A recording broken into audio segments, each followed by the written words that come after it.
ഏത് പത്രമാണ്? ജന്മഭൂമി. ജന്മഭൂമിയുടെ ഒന്നാമത്തെ പേജിൽ കണക്കുതെറ്റി ദേവസ്വം ബോർഡ് 2 കോടി കാണാനില്ല, ഓഡിറ്റിംഗ് കൃത്യം എന്ന വാർത്തയാണ് ഏറ്റവും പ്രധാനപ്പെട്ട വാർത്തയായി നൽകിയിരിക്കുന്നത്. അത് കഴിഞ്ഞ ദിവസം വാർത്ത പുറത്തു വന്നതാണ്. എന്തൊക്കെ സംഭവിച്ചു? നന്ദഗോവിന്ദം ഭജൻസ് വന്നില്ല, പക്ഷേ 8 ലക്ഷം വകമാറ്റി. അങ്ങനെ ഒരുപാട് കാര്യങ്ങൾ അതിൽ വന്നിരുന്നു. പക്ഷെ അതിനെ പ്രതിരോധിക്കാൻ ശ്രമിച്ചത് ഈ ഓഡിറ്റ് റിപ്പോർട്ട് എവിടെ, നിങ്ങൾ എങ്ങനെ കണ്ടോ എന്നൊക്കെ ചോദിച്ചായിരുന്നു പ്രതിരോധിക്കാൻ ശ്രമിച്ചത്. ആഗോള അയ്യപ്പ സംഗമത്തിന് ദേവസ്വം ബോർഡിന്റെ പ്രത്യേക ഹെഡിൽ നിന്നും എടുത്ത തുകയിൽ 2 കോടി കാണാനില്ലെന്ന ഓഡിറ്റ് റിപ്പോർട്ട് പൂർണ്ണമായും ശരിയാണെന്ന് രേഖകൾ വ്യക്തമാക്കുന്നു. കഴിഞ്ഞ ദിവസം ദേവസ്വം PRO ഇറക്കിയ പത്രക്കുറിപ്പിൽ ദേവസ്വം ബോർഡിന്റെ പ്രത്യേക അക്കൗണ്ടിൽ നിന്നും അയ്യപ്പ സംഗമത്തിനായി 5 കോടി എടുത്തതായി സമ്മതിക്കുന്നു. ഈ തുക ധനലക്ഷ്മി ബാങ്കിന്റെ പ്രത്യേക അക്കൗണ്ടിൽ നിക്ഷേപിച്ചു. ഇതിൽ നിന്നും ഇവന്റ് മാനേജ്മെന്റ് ഏജൻസിയായ IIICക്ക് 3 കോടി അഡ്വാൻസായി നൽകി. താമസ സൗകര്യങ്ങൾക്കായി വിവിധ ഹോട്ടലുകൾക്ക് 12,76,440 രൂപ കൈമാറി. ഒപ്പം GST ആയ 1,525 അങ്ങനെ പറഞ്ഞ് പോകുന്ന ഒരു വാർത്തയാണ്. കാരണം അതിൽ കൃത്യമായി പറയുന്നുണ്ട് 2 കോടി രൂപ കാണാനില്ല, ഞങ്ങൾ എല്ലാം തിരിച്ചു കൊടുത്തു എന്ന് ഒരു വിഭാഗം പറയുന്നു. പക്ഷേ ഇതാണ് സത്യം. കാണാമറയത്ത് ഒരു കാര്യവുമില്ലാതെ ഒരു സംഗമം നടത്തി. അവിടെ അയ്യപ്പ ഭക്തർ ആരും ഉണ്ടായിരുന്നില്ല, പ്രമുഖർ വന്നു. അവർ എന്തൊക്കെയോ നിക്ഷേപം കൂടി ലക്ഷ്യമിട്ടാണ്. ഏതായാലും അടിമുടി കള്ളത്തരമാണ്. അത് ഒന്നുകൂടി ആവർത്തിച്ച് കാണിക്കുന്നുണ്ട് ജന്മഭൂമിയിലെ മുഖപ്പേജിലെ ഈ വാർത്ത. ഇനി ഉൾപേജിലേക്ക് വന്നാൽ ജന്മഭൂമിയുടെ 5-ാമത്തെ പേജിൽ പൊതുവാർത്താ പേജിൽ ആഗോള അയ്യപ്പ സംഗമം IIICയെ നിയമിച്ചതിന് പിന്നിൽ സർക്കാർ സമ്മർദ്ദം എന്നാണ് പറയുന്നത്. അതും പ്രത്യേക ലേഖകൻ എന്ന രീതിയിലാണ് കൊടുത്തിരിക്കുന്നത്. ആഗോള അയ്യപ്പ സംഗമത്തിന് ഊരാളുങ്കൽ ലേബർ സൊസൈറ്റി സ്ഥാപനമായ Indian institute of infrastructure and construction എന്ന കമ്പനിയെ യാതൊരു ടെൻഡർ നടപടിയും കൂടാതെ ദേവസ്വം ബോർഡ് നിയമിച്ചത് ഇടതു സർക്കാരിൻ്റെ സമ്മർദ്ദം മൂലമെന്ന് വ്യക്തമാണ്. ഈ ഊരാളുങ്കലിൻ്റെ കാര്യത്തിൽ തന്നെ വലിയ വിവാദങ്ങൾ നിലനിൽക്കുന്നുണ്ട്. അപ്പോൾ തോന്നും പടി ചെയ്യുക, ടെൻഡർ വിളിക്കേണ്ട, ഒരു നിയമ വഴിയിലൂടെയും പോകണ്ട, പണം അടിച്ചു മാറ്റാൻ ഇങ്ങനെ ചില തന്ത്രങ്ങൾ സർക്കാർ മെനയും. സർക്കാരിന് അത് CPM ഉപദേശിച്ചു കൊടുക്കും. അതുവഴി ഇങ്ങനെ ചില രൂപങ്ങൾ വരും. അവർ അവതാരങ്ങളാകും, അടിച്ചുമാറ്റും, അതിൻ്റെ വിഹിതം പോകേണ്ടിടത്ത് പോകും. അതാണ് ഈ വാർത്തയിൽ പറയുന്നത്. അതിൽ കട്ടിൽ വാങ്ങിയത് മുഖ്യമന്ത്രിക്ക് വേണ്ടി തന്നെ എന്നൊരു ഉപതലക്കെട്ടോടെയുള്ള വാർത്തയുമുണ്ട്. അയ്യപ്പ സംഗമത്തിന് 1 ലക്ഷം രൂപ ചെലവിൽ കട്ടിൽ വാങ്ങിയ സംഭവം വിവാദമായതോടെ ദേവസ്വം ബോർഡ് ഇറക്കിയ വിശദീകരണം അടിസ്ഥാനരഹിതമെന്ന് സൂചന. മുഖ്യമന്ത്രിക്ക് രാത്രി കിടക്കാനാണ് വൻതുക മുടക്കി കട്ടിൽ വാങ്ങിയതെന്നാണ് വാർത്ത പ്രചരിച്ചത്. ഇത് സത്യമാണെന്ന് വ്യക്തമാക്കുന്ന വിവരം പുറത്തുവരുന്നു. ആഗോള അയ്യപ്പ സംഗമത്തിനായി പ്രത്യേകം തുടങ്ങിയ furniture and miscellaneous item for existing office complex and guest house എന്ന ഹെഡിൽ നിന്നുമാണ് 3,83,437 രൂപ ചെലവഴിച്ച് കട്ടിലും ഫർണിച്ചറും വാങ്ങിയത്. ഒരു ദിവസം അവിടെ കിടക്കാനാണ്. എത്ര ലക്ഷം രൂപയാണ് മുടക്കുന്നത് എന്നോർക്കണം. ഇവിടെ കൊടുക്കേണ്ടവർക്ക് ഇതൊക്കെ കൊടുക്കുന്നുണ്ടോ, കിട്ടേണ്ടവർക്ക് കിട്ടുന്നുണ്ടോ എന്ന് ചോദിച്ചാൽ ഇല്ല. എന്നാൽ ഇങ്ങനെ ചില ഉഡായിപ്പ് പരിപാടികൾ കാണിച്ച് മുമ്പോട്ട് പോവുക പതിവാണ്. ഒരു വാർത്ത കൂടി പ്രധാനപ്പെട്ടതായി ജന്മഭൂമിയിൽ വരുന്നുണ്ട്. മാതൃകാ കർഷകന്റെ ആത്മഹത്യ തെളിയുന്നത് സംസ്ഥാന സർക്കാരിൻ്റെ കാപ്പറ്റി. കഴിഞ്ഞ ദിവസം ഒരാൾ അത് സംസ്ഥാന സർക്കാരിൻ്റെ മികച്ച കർഷകനുള്ള പുരസ്കാരം വാങ്ങിയ ആളാണ് എന്നോർക്കണം. അപ്പോൾ ഏറ്റവും നന്നായി കൃഷി ചെയ്യുന്നുവെന്ന് തോന്നിയത് കൊണ്ടാണല്ലോ ഈ പുരസ്കാരം കിട്ടിയത്. അങ്ങനെയുള്ള മാതൃകാ കർഷകർക്ക് പോലും ഇവിടെ ജീവിക്കാൻ പറ്റാത്ത അവസ്ഥയാണ് എന്ന്. ഇവിടെ അതിദാരിദ്ര്യമുക്ത സംസ്ഥാനം എന്നൊക്കെ പറയുന്നത് വീമ്പിളക്കലാണ്. പക്ഷേ കാണുന്നത് ഇതാണ്. സർക്കാരിൻ്റെ കർഷക സ്നേഹം വെറും പ്രഹസനമാണെന്ന് തെളിയിച്ച് വീണ്ടും കർഷക ആത്മഹത്യ. ചെറുപുഴ ഇടവരമ്പിലെ അമ്പാട്ട് ഏലിയാസാണ് കീടനാശിനി കഴിച്ച് മരിച്ചത്. CPM പോളിറ്റ് ബ്യൂറോ അംഗമായ മുഖ്യമന്ത്രി പിണറായി വിജയന്റെ തട്ടകമായ കണ്ണൂരിലെ മലയോര പ്രദേശമായ ചെറുപുഴയിലാണ് ഈ മാതൃകർഷകൻ ദാരുണമായി ജീവനൊടുക്കിയെന്നു കൂടി നമ്മൾ ഓർക്കണം. കൃഷ്ണരാജ്യത്തിൽ മറ്റൊരു വിഷയം കൂടിയുണ്ട്. പ്രതിപക്ഷവും ഈ ഒരു കർഷക ആത്മഹത്യയെ പറ്റി യാതൊരുവിധ പ്രതികരണവും നടത്താൻ തയ്യാറല്ല. ഏതെങ്കിലും മാധ്യമങ്ങൾ ഇതിനെപ്പറ്റി വലിയ രീതിയിൽ ചർച്ച നടത്തിയോ? ശരിക്കും ഇതൊക്കെ അഡ്രസ്സ് ചെയ്യേണ്ട വിഷയം തന്നെയാണ്. അതായത് സാധാരണ മനുഷ്യർ, നമ്മൾ ഒന്ന് ആലോചിച്ച് നോക്കും. ഒരു കർഷകൻ നമുക്ക് മുന്നിലൂടെ നടന്നു പോയാൽ അയാളെ തൊഴുതു നിൽക്കണം, അയാളെ നമ്മൾ വണങ്ങണം. കാരണം എത്രമാത്രം കഠിനാധ്വാനിയായ മനുഷ്യരാണ് അവരെന്ന് ഓർക്കണം. നട്ടുച്ച നേരത്ത് പോലും പാടത്തിൻ്റെ ഏതെങ്കിലും ഒരു വരമ്പത്തിൻ്റെ ഓരത്തിരുന്ന് ഭക്ഷണം കഴിക്കുന്നവർ. അതൊക്കെ പണ്ട് മാത്രമല്ല, ഇപ്പോഴും അങ്ങനെയാണ്. കർഷകർ ഇപ്പോഴും അങ്ങനെ തന്നെയാണ്. ഇതിൽ ആകൃഷ്ടരായി നിരവധി യുവാക്കൾ വരുന്നുണ്ട്, ഇല്ല എന്നല്ല. കൃഷി ഒരു നമ്മുടെ അടിസ്ഥാന ജോലിയാണ്. അതിനെ നമ്മൾ പരിപോഷിക്കുക തന്നെ വേണം, നിലനിർത്തിക്കൊണ്ട് പോകണം എന്നൊക്കെ ഒരുപാട് പേര് വരുന്നുണ്ട്. പക്ഷേ അവർക്ക് താങ്ങാകുന്ന രീതിയിലുള്ള എന്തെങ്കിലും പ്രോത്സാഹനങ്ങളും ഇതും പ്രഖ്യാപിക്കണ്ടേ? കർഷകരുടെ പാർട്ടിയാണ് ഭരിക്കുന്നത്. അപ്പോഴാണ് ഈ കർഷക ആത്മഹത്യകൾ ഉണ്ടാകുന്നത്. നമ്മള് കൊയ്യും വയലെല്ലാം നമ്മുടേതാകും പൈങ്കിളി എന്ന പാട്ടൊക്കെ നമ്മള് കൊയ്യും സ്വർണം നമ്മുടേതാകും എന്നാക്കി മാറ്റി. ഇനി നമുക്ക് മാതൃഭൂമിയിലേക്ക് പോകാം. മാതൃഭൂമിയിലാണെങ്കിൽ നമുക്ക് ഒരു പോസിറ്റീവ് വാർത്തയോടുകൂടിയാണ് തുടങ്ങിയത്. നമ്മുടെ ഇഷാൻ കിഷൻ്റെ ഷോ, അതെ, ഇഷാൻ കിഷൻ്റെ ഒരു മനോഹരമായ കട്ടൗട്ടൊക്കെ കൊടുത്തുകൊണ്ടാണ് മാതൃഭൂമി അത് റിപ്പോർട്ട് ചെയ്തിരിക്കുന്നത്. ഈസി ഇന്ത്യ ഇഷാൻ, അത് അർത്ഥവത്തായ തലക്കെട്ട് തന്നെയാണ് അല്ലേ? അതായത് ഭാരതം പോരാട്ടത്തിൽ പാകിസ്ഥാനെ നിലംപരിശാക്കിയ വാർത്തയാണ് നമുക്കൊരു പോസിറ്റീവായിട്ടുള്ള വാർത്ത. ക്രിക്കറ്റ് ലോകം കാത്തിരുന്ന പോരാട്ട ദിനത്തിൽ കനത്ത മഴയും ഇടിമിന്നലുമാണ് പ്രവചിക്കപ്പെട്ടത്. എന്നാൽ ഇന്ത്യയുടെ ജയത്തിനായി ആ മഴ മാറി നിന്നു. ഇന്നലെ ശിവരാത്രിയായിരുന്നു. ശിവതാണ്ഡവമാടി അതങ്ങ് കൊളംബോയിലായിരുന്നു. എന്തായാലും 2020 ലോകകപ്പ് ക്രിക്കറ്റിൻ്റെ സൂപ്പർ 8 ഭാരതം കടന്നിരിക്കുകയാണ്. അങ്ങനെ നമ്മൾ ഈ വാർത്ത വളരെ വിശദമായി ചർച്ച ചെയ്തതാണ്. അപ്പോൾ ആ ഒരു വാർത്തയാണ് ആദ്യം മാതൃഭൂമി കൊടുത്തിരിക്കുന്നത്. അതിൻ്റെ കൂടുതൽ ഡീറ്റെയിൽസിലേക്ക് ഞാൻ പോകുന്നില്ല. ഇതിൽ മിന്നും താരങ്ങളായത് വേറെ ആരുമല്ല, ഇഷാൻ കിഷനും ബുംറ, പാണ്ഡ്യ അവരൊക്കെ തന്നെയാണ്. യെസ്, അഭിഷേക് ശർമ്മ അല്പം നിരാശ തന്നുവെങ്കിലും അദ്ദേഹത്തിൻ്റെ ശാരീരിക അവസ്ഥ അത്ര നല്ലതായിരുന്നില്ല. ഇനി മറ്റൊരു പ്രധാനപ്പെട്ട വാർത്ത, മോളിലെ ആ പോലീസ് ഉദ്യോഗസ്ഥന് മർദ്ദനമേറ്റ സംഭവം തന്നെയാണ്. തിരിച്ചടിച്ച തല്ലുകേസ് നടപടിയെടുക്കാത്തതിൽ പ്രതിഷേധമുയരുന്നു. സർക്കാരിനെതിരെ പോലീസ് അസോസിയേഷൻ രംഗത്തെത്തി. അതായത് പോലീസ് ഉദ്യോഗസ്ഥരൊക്കെ തിരിഞ്ഞുകൊത്തുന്ന ഒരു സാഹചര്യം ഉണ്ടായിരിക്കുന്നു. ആഭ്യന്തര വകുപ്പ് ഇത് അല്പം ജാഗ്രതയോടെ കൈകാര്യം ചെയ്തില്ല എങ്കിൽ ഇത് നിങ്ങൾക്ക് തന്നെ പണിയാകുന്ന ഒരു സാഹചര്യമാണ്. കാരണം പോലീസ് അസോസിയേഷനാണ് സർക്കാരിനെതിരെ രംഗത്തെത്തിയിരിക്കുന്നത്. ഇത്രയും നാൾ പോലീസ് സർക്കാരിനൊപ്പമായിരുന്നു. എന്തായാലും ആഭ്യന്തര വകുപ്പ് മാഫിയ സംഘമാണെന്ന് പ്രതിപക്ഷ നേതാവ് പറയുന്നുണ്ട്. അങ്ങനെ ഇതിൽ പ്രതിപക്ഷത്തിന് റിയാക്ഷൻ കൊടുക്കുന്നുണ്ട്. ഒപ്പം ഒരു ജനറൽ സ്വന്തം ലേഖകൻ തന്നെ തയ്യാറാക്കിയ ഒരു റിപ്പോർട്ടാണ്. സംഘർഷം നേരിടാൻ ലാത്തി വീശിയതിന് പ്രതികാരമായി സിവിൽ പോലീസ് ഉദ്യോഗസ്ഥനെ ഷോപ്പിംഗ് മാളിൽ വെച്ച് മർദ്ദിച്ച സംഭവത്തിൽ നടപടിയെടുക്കുന്നതിൽ സർക്കാരിന് വീഴ്ച പറ്റിയെന്നാണ് ഇവർ പറയുന്നത്. ഒന്ന് ആലോചിച്ച് നോക്കൂ, നമ്മുടെ ഈ ഇത്തരത്തിലുള്ള ഇങ്ങനെ ജാഥകളിലൊക്കെ പ്രക്ഷോഭങ്ങൾ ഉണ്ടാകുമ്പോൾ പോലീസിൻ്റെ പണി അത് നിയന്ത്രിക്കുക, അതിന് വേണ്ട നടപടികൾ സ്വീകരിക്കുക എന്നതാണ്. നിയമപാലകരാണ് പോലീസ്. ആ നിയമപാലകരെ തന്നെ ഇങ്ങനെ മോളിൽ വെച്ച് ഇങ്ങനെ ആക്രമിക്കുന്ന രീതി SFI പ്രവർത്തകർ ചെയ്യുന്നത് ശരിയാണോ? ആഭ്യന്തര വകുപ്പ് ഭരിക്കുന്ന പാർട്ടിയുടെ കീഴിലുള്ള യുവജന സംഘടനയാണ്. അപ്പോൾ അവർ ചെയ്യുന്നത് ശരിയായിട്ടുള്ള കാര്യമാണ്. നിയമം കയ്യിലെടുക്കാൻ ഇവിടെ SFI പ്രവർത്തകർക്കെന്നല്ല ആർക്കും അധികാരമില്ല എന്ന് തന്നെയാണ് എനിക്ക് പറയാനുള്ളത്. ഇനി ഇതിലെ മറ്റൊരു ഒരു ഇൻട്രസ്റ്റിംഗ് ഒരു വാർത്ത, അന്യഗ്രഹ ജീവികളുണ്ട്, കണ്ടിട്ടില്ല ഒബാമ. അന്യഗ്രഹ ജീവികളുണ്ടോ കൃഷ്ണരാജ്? എനിക്ക് ചിലരൊക്കെ കാണുമ്പോൾ തോന്നാറുണ്ട് കേട്ടോ. യെസ്, അന്യഗ്രഹ ജീവികളെയും ഏരിയ 51നെയും കുറിച്ചുള്ള ചർച്ചകൾക്ക് ചൂട് പിടിപ്പിക്കുകയാണ് ഈ US മുൻ പ്രസിഡന്റ് ബറാക്ക് ഒബാമ. പണ്ടൊക്കെ പറഞ്ഞിരുന്നു ഈ പറക്കും തളികകളുണ്ട്, അന്യഗ്രഹ ജീവികളുണ്ട്. അത്തരത്തിൽ ഈ ഇടയ്ക്കൊക്കെ വലിയ രീതിയിൽ ചർച്ചയായതുമാണ്. ഒരു ഇടവേളയ്ക്ക് ശേഷം വീണ്ടും ഒബാമ ആ ചർച്ചകൾക്കൊക്കെ തുടക്കം കുറിച്ചിരിക്കുന്നു. US നാവികസേനയുടെ ഏരിയ 51-ലില്ല. അത് ഒബാമ പറയുന്നത് അന്യഗ്രഹ ജീവികളുണ്ട്, പക്ഷെ താൻ കണ്ടിട്ടില്ല, എവിടെയാണെന്ന് തനിക്ക് അറിയത്തുമില്ല. അങ്ങനത്തെ ഒരു രീതിയിലുള്ള ഒരു വാർത്തയാണ് വന്നിരിക്കുന്നത്. രസകരമായ ഒരു വാർത്ത, ജസ്റ്റ് വായിച്ചു പോവാം. ഇനി ഇത് മാതൃഭൂമിയിലെ ഉൾപേജിൽ സ്വർണ്ണക്കൊടിമര കേസ്, രഞ്ജി പണിക്കരും ഷാജി കൈലാസും വിജിലൻസിന് മൊഴി നൽകി. മോഹൻലാലും സുരേഷ് ഗോപിയും ഉടൻ മൊഴി നൽകുമെന്നുള്ളൊരു വാർത്ത കൂടിയുണ്ട്. നമുക്കറിയാം സ്വർണ്ണക്കൊടിമരത്തിന് വേണ്ടി സ്വർണം നൽകിയിരുന്നു ഇവർ പ്രമുഖരായ ചലച്ചിത്ര താരങ്ങളും സംവിധായകരും ഒക്കെ. അപ്പോൾ അതുമായി ബന്ധപ്പെട്ടാണ് വിജിലൻസ് കഴിഞ്ഞ ദിവസം വിളിപ്പിച്ചത്. അതിൽ ചലച്ചിത്ര പ്രവർത്തകരൊക്കെ മൊഴി നൽകിയിട്ടുണ്ട്. ഇനി മോഹൻലാലിൻ്റെയും സുരേഷ് ഗോപിയുടെയും മൊഴിയാണ് രേഖപ്പെടുത്തേണ്ടത്.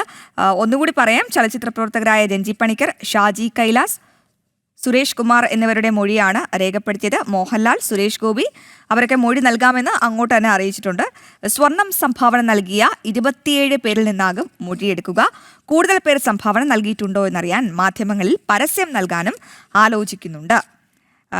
ഇവർ നൽകിയ മൊഴിയിൽ ഏറ്റവും പ്രധാനപ്പെട്ട വിവരം നാണയങ്ങളായാണ് സ്വർണം നൽകിയെന്ന് പറയുന്നത്. ഒപ്പം മറ്റു ചിലരുടെ മൊഴി കൂടി വിജിലൻസ് സംഘം രേഖപ്പെടുത്തി. ചിലർ സംഭാവന നൽകിയ സ്വർണത്തിന്റെ അളവ് സംബന്ധിച്ച് വ്യക്തമായ വിവരം കൈമാറിയിട്ടുണ്ട്.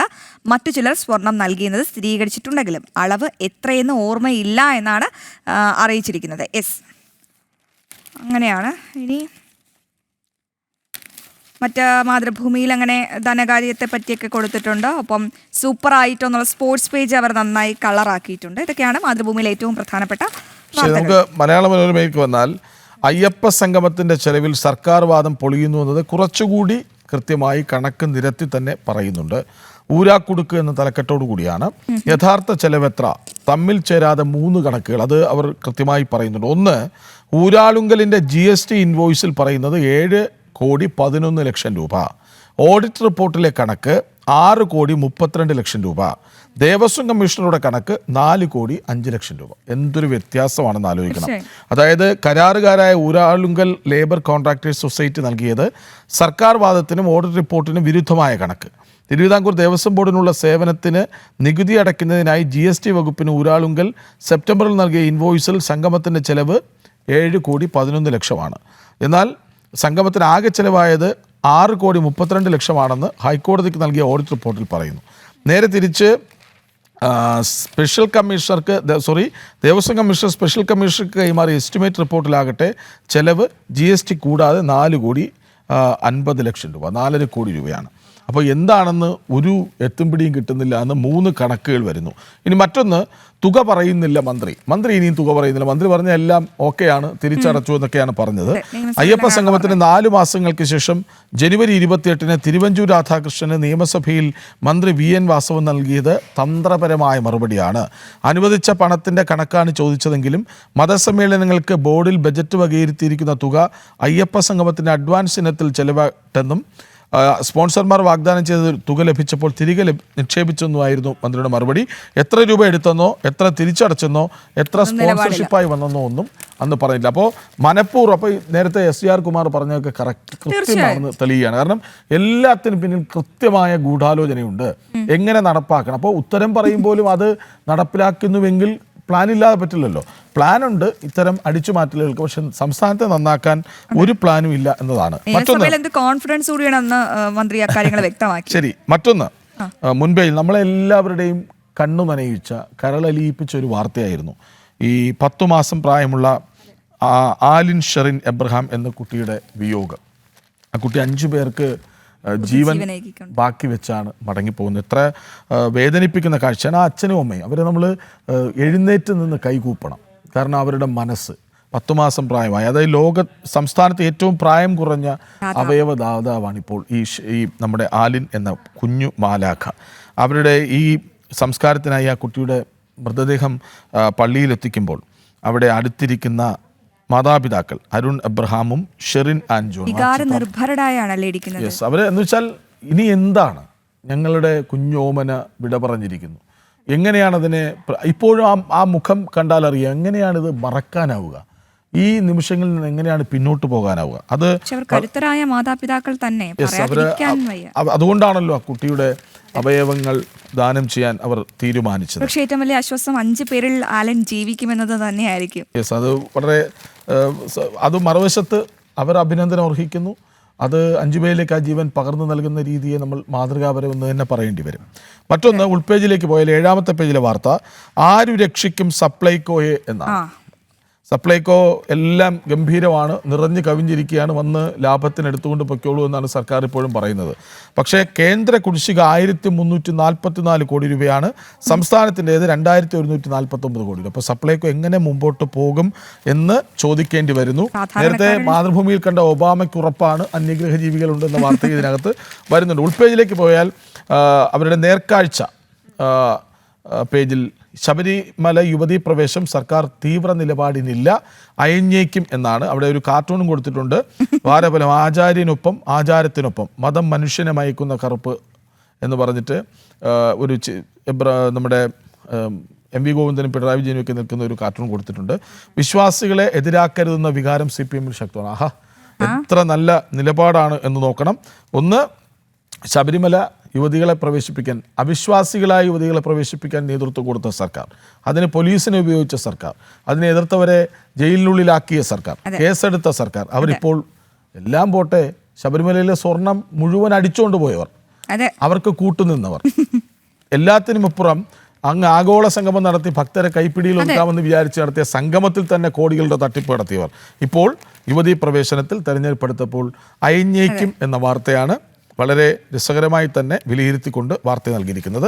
മറ്റൊന്ന്, കേന്ദ്ര ബജറ്റ് വികസിത രാജ്യമാകാനുള്ള ഇന്ത്യയുടെ തീവ്ര അഭിലാഷം. നമ്മൾ രാവിലെ ആ വാർത്ത നൽകിയിരുന്നതാണ്. വ്യാപാര കരാറുകൾ വൻ നേട്ടമാകും. UPA ഭരണകാലത്ത് കെടുകാര്യസ്ഥത ഒന്നും നടന്നില്ല. 38 രാജ്യങ്ങളുമായി വ്യാപാര കരാർ ഉണ്ടാക്കുന്നത് ഒരു ചരിത്ര നാഴികക്കല്ല് എന്നാണ് പ്രധാനമന്ത്രി പറയുന്നത്. അതാണ് ഒരു വാർത്തയായി ഉൾപ്പെയിൽ നൽകിയിട്ടുള്ളത്. ഇനി ഇഷ്ക് ഇന്ത്യ എന്ന് പറഞ്ഞിട്ട് ഇഷാൻ കിഷനും ഇന്ത്യയും കൂടെ ചേർത്തൊരു തലക്കെട്ടോടുകൂടി ഒരു വാർത്ത നൽകിയിട്ടുണ്ട്. അപ്പോൾ ഇതൊക്കെയാണ് മലയാള മനോരമയിലെ പ്രധാനപ്പെട്ട വാർത്തകൾ. ശരി, അപ്പോൾ നമുക്കിനി കേരള കൗമുദി പരിശോധിക്കാം. അതിൽ ആദ്യത്തെ വാർത്ത തന്നെ പിന്നെയും പാകിസ്ഥാൻ പടമായി എന്നുള്ളൊരു തലക്കെട്ടോടുകൂടിയുള്ള വാർത്തയാണ്. എങ്കിലും നമ്മൾ 4 പത്രങ്ങൾ പരിശോധിച്ചപ്പോഴും ഈ ഭാരതം പാകിസ്ഥാൻ പോരാട്ടത്തിലെ കൃഷ്ണകുമാറിൻ്റെ അത്ര ഹെഡ് അത്ര നന്നായിട്ട് ആരും ചെയ്തിട്ടില്ല കേട്ടോ. ആ തട്ടൊന്നും താന്നിരിക്കും. എന്താ തരത്തിൽ പോയി കളിക്കടോന്നോ? അതെ. അപ്പോൾ കേരള കൗമുദി അത്തരത്തിലൊരു ഹെഡിങ്ങോടുകൂടിയുള്ളൊരു വാർത്തയാണ് കൊടുത്തിരിക്കുന്നത്. അതിൽ ഷേക്ക് ഹാൻഡ് ഇല്ല എന്നുള്ളൊരു കാര്യമുണ്ട്. കഴിഞ്ഞ സെപ്റ്റംബറിലെ ഏഷ്യ കപ്പിൽ എന്ന പോലെ പാക് ടീം അംഗങ്ങൾക്ക് ഹസ്തദാനം നൽകാൻ ഇന്ത്യൻ നായകൻ സൂര്യയോ മറ്റു താരങ്ങളോ തയ്യാറായ വ്യക്തമായ കാരണങ്ങളുണ്ട്. ഭാരതത്തിനെതിരെ കളിക്കില്ല എന്നൊക്കെ പറഞ്ഞിരുന്നു ആദ്യമേ. അപ്പോൾ അതൊക്കെ കൊണ്ടായിരിക്കാം. പിന്നെ ബുംറ, അതായത് ബുംറയുടെ പ്രകടനം എടുത്ത് പറയുന്നതാണ്. 176 റൺസിൻ്റെ വിജയലക്ഷ്യം തേടിയിറങ്ങിയ പാകിസ്ഥാനെ ഇന്ത്യൻ ബൗളർമാർ വരച്ച വരയിൽ നിർത്തി. അതിലെ ഏറ്റവും പ്രമുഖൻ ബുംറ തന്നെയായിരുന്നു. അക്കൗണ്ട് തുറക്കും മുമ്പ് തന്നെ ഓപ്പണർ സഹീബ് സദ ഫർഹാനെ പുറത്താക്കി ഹാർദിക് പാണ്ഡ്യ ഇന്ത്യക്ക് ബ്രേക്ക് ത്രൂ നൽകി. അടുത്ത ഓവറിൽ സൈം അയ്യൂബിനെയും ക്യാപ്റ്റൻ അൽമാൻ ആഗയെയും മടക്കി ജസ്പ്രീത് ബുംറ ഇന്ത്യയെ വിജയ വഴിയിൽ എത്തിച്ചു എന്ന വാർത്തയാണ്. ഇനി അടുത്ത് നമ്മൾ നേരത്തെ ഏറെ നേരമായി ചർച്ച ചെയ്യുന്ന വാർത്തയാണ് ശബരിമല യുവതീ പ്രവേശനം ജാഗ്രതയോടെ ചുവടുമാറ്റം. എത്ര നന്നായിട്ടല്ല എഴുതിയിരിക്കുന്നത്. അതായത് ഈ സുപ്രീം കോടതി വാദം കേൾക്കും വരെ സംസ്ഥാന സർക്കാർ നിലപാട് വ്യക്തമാക്കാൻ പോകുന്നില്ല പ്രിയപ്പെട്ട പ്രേക്ഷകരെ. അതായത് സംസ്ഥാന സർക്കാർ അതുവരെ സേഫാണ്. തിരഞ്ഞെടുപ്പ് കടന്നു കിട്ടാൻ പഴുതുകൾ തേടും. അതും അതായത് തിരഞ്ഞെടുപ്പിന് മുൻപ് നിലപാട് വേണ്ടി വരില്ല എന്നാണ് സഖാക്കളുടെ പ്രതീക്ഷ. എന്തായാലും അതുപോലെ നടപ്പിലാക്കുമെന്നാണ് നമ്മുടെ പ്രതിനിധി ശ്രീകാന്തും വ്യക്തമാക്കിയത്. ശ്രീകുമാർ പള്ളിയിലത്താണ് ഈ പൊളിറ്റിക്കൽ ആർട്ടിക്കിൾ തയ്യാറാക്കിയിരിക്കുന്നത്. അതായത് സംസ്ഥാന സർക്കാരിന് മുന്നിൽ 3 വഴികളാണുള്ളത്. അതായത് ഇന്ന് ഹർജി പരിഗണിക്കുമ്പോൾ യുവതീ പ്രവേശനം അനുവദിക്കാൻ വാദിച്ച അതേ അഭിഭാഷകൻ നമ്മുടെ ജയ്ദീപ് ഗുപ്ത തന്നെയാണ് സർക്കാരിന് വേണ്ടി ഹാജരാകുന്നത്. എന്തൊരു വിരോധാഭാസമാണെന്ന് നോക്കിക്കോണേ. ഇനി രണ്ടാമത്തെ കാര്യം, ഈ 9 അംഗ ബെഞ്ചിന്റെ ആദ്യ സിറ്റിംഗിൽ വാദം കേൾക്കൽ തീയതി പ്രഖ്യാപനം നടത്തുമ്പോൾ സർക്കാരിന് വേണമെങ്കിൽ അത് നീട്ടി ചോദിക്കാം. അതായത് നിലപാട് പറയാൻ ഇനിയും സമയം കിട്ടുമെന്ന് സാരം. അപ്പോൾ അതോടെ തിരഞ്ഞെടുപ്പ് കടന്നു കിട്ടുമെന്നാണ് പ്രതീക്ഷ. അതായത് തിരഞ്ഞെടുപ്പ് അടുക്കും വരെ ഈ നിലപാടിലേക്ക് ഒന്ന് തത്തിപ്പുത്തി അങ്ങനെ പോകാന്നുള്ള രീതി. ഇനി അഥവാ ബെഞ്ച് വാദത്തിലേക്ക് കടക്കുവാണെങ്കിൽ സർക്കാർ എന്തു ചെയ്യും? വിശ്വാസികളുടെ വികാരം സംരക്ഷിക്കണമെന്ന് ദേവസ്വം ബോർഡിനെ കൊണ്ട് പറയിപ്പിക്കാം. അതാണ് സർക്കാരിൻ്റെ ഒരു മാസ്റ്റർ പ്ലാൻ എന്ന് പറയുന്നത്. അപ്പോൾ 3 പേരുടെ നിയമമന്ത്രിയുടെയും സംസ്ഥാന സെക്രട്ടറിയുടെയും പ്രതിപക്ഷ നേതാവിൻ്റെയും ഒരു പ്രതികരണം കൊടുത്തിട്ടുണ്ട്. നമ്മൾ ചർച്ച ചെയ്തതാണ്. അത് ഇനി ചർച്ച ചെയ്ത് സമയം കളയുന്നില്ല. അതിൽ പ്രതിപക്ഷ നേതാവിൻ്റെ നിലപാട് ഒന്ന് പറഞ്ഞേക്കാം. മാറിയ രാഷ്ട്രീയ സാഹചര്യത്തിൽ സർക്കാർ പുതിയ തീരുമാനമെടുത്താൽ സ്വാഗതം ചെയ്യും. ആഹാ. രാഹുൽ ഗാന്ധി പറയുന്നത് ഇപ്പോഴും സ്ത്രീകൾക്ക് അവിടെ കയറാമെന്നാണ്. രാഹുൽ ഗാന്ധി നിലപാടിൽ നിന്ന് പിന്നോട്ടില്ല കേട്ടോ. പിന്നെ അത് ദേശീയ രാഷ്ട്രീയവും കേരള രാഷ്ട്രീയം എടുക്കുമ്പോൾ അവർക്ക് രണ്ടുപേർക്കും എപ്പോഴും 2 നിലപാടാണ്. അതുകൊണ്ട് അത് വലിയ കാര്യമുള്ള കാര്യമല്ല. ഇനി നമുക്ക് ഉൾപേജിലേക്ക് പോവുകയാണെങ്കിൽ 7ാമത്തെ പേജിൽ തിരുവിതാംകൂർ ദേവസ്വം ബോർഡിലെ സ്വർണം രത്നം അതിൻ്റെ മൂല്യനിർണ്ണയത്തിന് വിദഗ്ധ സമിതി വരുന്നു. സ്ട്രോങ് റൂമുകളിൽ സുരക്ഷാ ഓഡിറ്റ് നടത്താൻ ഒരുങ്ങുകയാണ്. അതിൽ ഏറ്റവും പ്രധാനപ്പെട്ട കാര്യം പ്രിയപ്പെട്ട പ്രേക്ഷകരെ, 15 വർഷമായി ഈ തിരുവാഭരണ സംരക്ഷണ നിയമങ്ങൾ പാലിക്കാതെയാണ് പല സ്ട്രോങ് റൂമുകളുടെയും പ്രവർത്തനം. 263 സബ് ഗ്രൂപ്പുകളിലെയും അമൂല്യ വസ്തുക്കൾക്ക് രേഖകളില്ല എന്നാണ് തിരുവാഭരണം കമ്മീഷണർ 2019 ബോർഡിനെ അറിയിച്ചത്. നോക്കൂ, 2019 ബോർഡിനെ അറിയിച്ചത്. അതായത് പല മൂല്യമേറിയ വസ്തുക്കൾക്കും റെക്കോർഡില്ല. ഇന്ന് 2026 മൂല്യനിർണ്ണയത്തിന് വിദഗ്ധ സമിതി വരുന്നത്. അപ്പോൾ പലതും അവിടെ കാണാനില്ല എന്നുള്ളത് വാസ്തവം തന്നെയായിരിക്കും. അതുപോലെ ശ്രീ പത്മനാഭസ്വാമി ക്ഷേത്രം മാതൃകയിലാകും ഈ വിദഗ്ധ സമിതിയെ നിശ്ചയിക്കുക. ആദ്യം ഈ നിലവറയിലെ പത്മനാഭസ്വാമി ക്ഷേത്രത്തിലെ നിലവറയിലെ അമൂല്യ വസ്തുക്കൾ തിട്ടപ്പെടുത്തിയ മാതൃകയിലാകും മൂല്യനിർണ്ണയം. പിന്നെ എന്ത് ചെയ്യും? വിവരങ്ങളൊക്കെ ഡിജിറ്റലൈസ് ചെയ്യും. വിവിധ മേഖലകളിലെ വിദഗ്ധർ ഉൾപ്പെടുന്നതാകും സമിതി. യെസ്, അതാണ് ഇതിലെ ഏറ്റവും പ്രധാനപ്പെട്ട വാർത്ത. ഇനി നമുക്കൊരു അന്താരാഷ്ട്ര വാർത്തയിലേക്ക് പോകാം. റഷ്യൻ എണ്ണയിൽ നിലപാട് വ്യക്തം, ദേശ താല്പര്യത്തിൽ വിട്ടുവീഴ്ചയില്ല. ജയശങ്കറാണ് പറഞ്ഞത്, നമ്മുടെ ഇന്ത്യൻ പുലി. അതായത് കഴിഞ്ഞ ദിവസമൊക്കെ നമുക്കറിയാം, നമ്മൾ ചർച്ച ചെയ്ത വാർത്തയാണ് ഈ മാർക്കോ റൂബിയോ, അമേരിക്കയുടെ മാർക്കോ റൂബിയോ എന്ന് പറയുന്നു. അതായത് റഷ്യൻ എണ്ണ ഇനി ഭാരതം വാങ്ങില്ല. അത് അമേരിക്ക വരയ്ക്കുന്ന വരയിൽ നിൽക്കാനല്ലല്ലോ ഭാരതം നിൽക്കുന്നത്. എന്തായാലും അതിൽ പറയുന്നത് ഇനി അമേരിക്കയിൽ നിന്നല്ല ആര് വന്ന് പറഞ്ഞാലും റഷ്യയിൽ നിന്നും എണ്ണ വാങ്ങും. അതാണ് നമ്മുടെ വിദേശകാര്യമന്ത്രി എസ് ജയശങ്കർ നിലപാട് വ്യക്തമാക്കിയിരിക്കുന്നത്. എന്തായാലും മാർക്കോ റൂബിയോ പറഞ്ഞതിന് വിരുദ്ധമായാണ് ആ ഒരു നിലപാട്. ഒപ്പം മറ്റൊരു കാര്യം, രക്ഷാസമിതി പരിഷ്കരിക്കണമെന്ന് പറയുന്നുണ്ട്. നിലവിൽ UN രക്ഷാസമിതി അടിയന്തരമായി പരിഷ്കരിക്കേണ്ടതിൻ്റെ ആവശ്യകത കൂടി അദ്ദേഹം പറഞ്ഞു വെക്കുന്നുണ്ട്. അങ്ങനെ ഒരുപാട് വാർത്തകളുണ്ട് കേരള കൗമുദിയിലും. അപ്പോൾ നിരവധി വാർത്തകൾ പ്രേക്ഷകരിലേക്ക് എത്തിക്കാൻ നമുക്കായി